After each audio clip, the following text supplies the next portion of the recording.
Rentenversicherung. 5 Fakten, die uns Bankenversicherungen gerne verschweigen.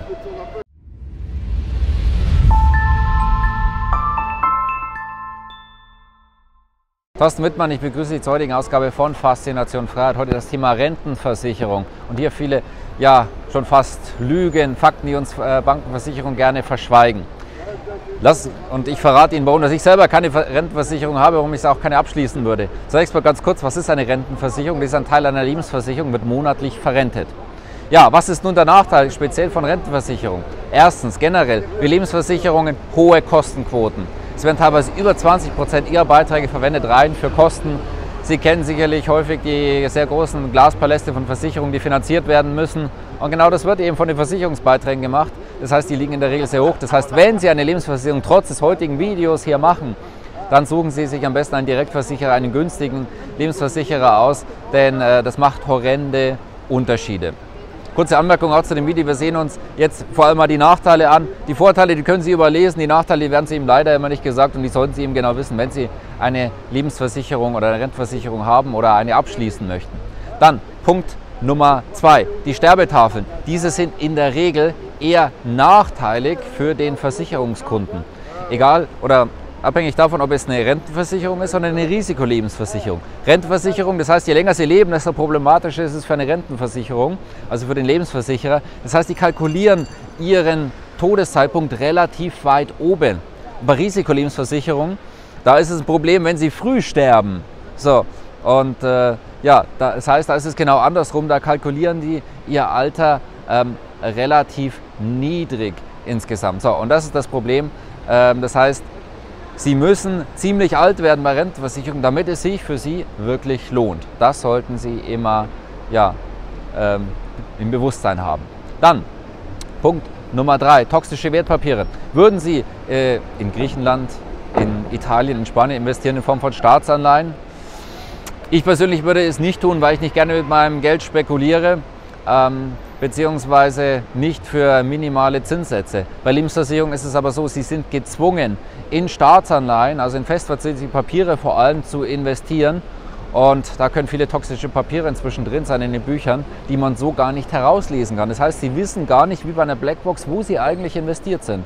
Und das ist, naja, gelinde gesagt, nicht ganz optimal. Das sollten Sie im Bewusstsein haben. Das heißt, mit Lebensversicherung, Rentenversicherung investieren Sie auch in Staatsanleihen und aller Voraussicht nach auch eben in Griechenland, Spanien, Portugal etc.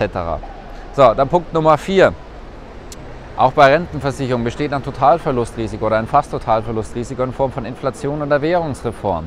Das ist etwas, was wir auch im letzten Jahrhundert schon immer wieder hatten in Deutschland. Teilweise mehrere Generationen haben ihr gesamtes Sparvermögen verloren durch die Währungsreformen.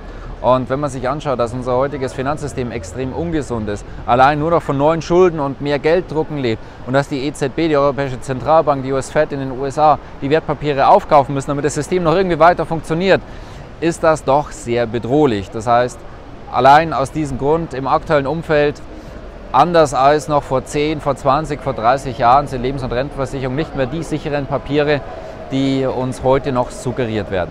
Und Punkt Nummer 5. Durch ein BGH-Urteil zum EU-Recht von Widerrufsrechten ist es inzwischen möglich, dass Sie alte Lebensversicherungen, egal ob Sie es gekündigt haben oder nicht, noch rechtlich angehen und damit von Lebensversicherungen herausbezahlt bekommen müssen, das, was Sie einbezahlt haben, plus einer Verzinsung.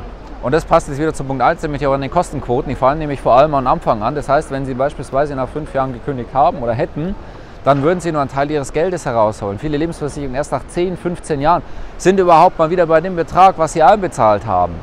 Und deswegen ist dieses EU-Urteil so spannend. Das heißt, Sie können sich wirklich, unabhängig davon, ob Sie es gekündigt haben, Ihre Lebensversicherung oder nicht, Ihr gesamtes Geld wieder zurückholen, plus einer Verzinsung. Weil es ein sehr spannendes Thema ist. Wir haben dazu ein Community-Seminar. Klicken Sie gerne unterhalb von diesem Video, sehen sich dort alle Inhalte an. Alle Lebensversicherungen abgeschlossen zwischen 1991 und 2007 sind davon betroffen. Das heißt, da können Sie sich möglicherweise schnell Tausende, vielleicht Zehntausende Euro zurückholen, je nachdem, wie viel das Sie eben bis dato in Lebensversicherungen investiert haben. Ja, dazu zum heutigen Thema. Jetzt, wie üblich bei Faszination Freiheit, jetzt sehen wir uns bei Pression aus Lyon hier gemeinsam an. Ja, und ansonsten teilen, like Sie gerne dieses Video. Es ist ein wichtiges Thema, das kann vielen Menschen helfen, dass sie über ihre Rechte, dass sie über das Thema Lebens- und Rentenversicherung Bescheid wissen. Also gerne teilen und liken. Wir sehen uns nächsten Freitag wieder. Abonnieren Sie auch gerne unseren YouTube-Kanal, unsere Facebook-Seite. Ich freue mich darauf, Sie nächsten Freitag wiederzusehen. Ich lasse mir wieder ein spannendes Thema für Sie einfallen. Bis dahin herzlichst, Ihr Thorsten Wittmer.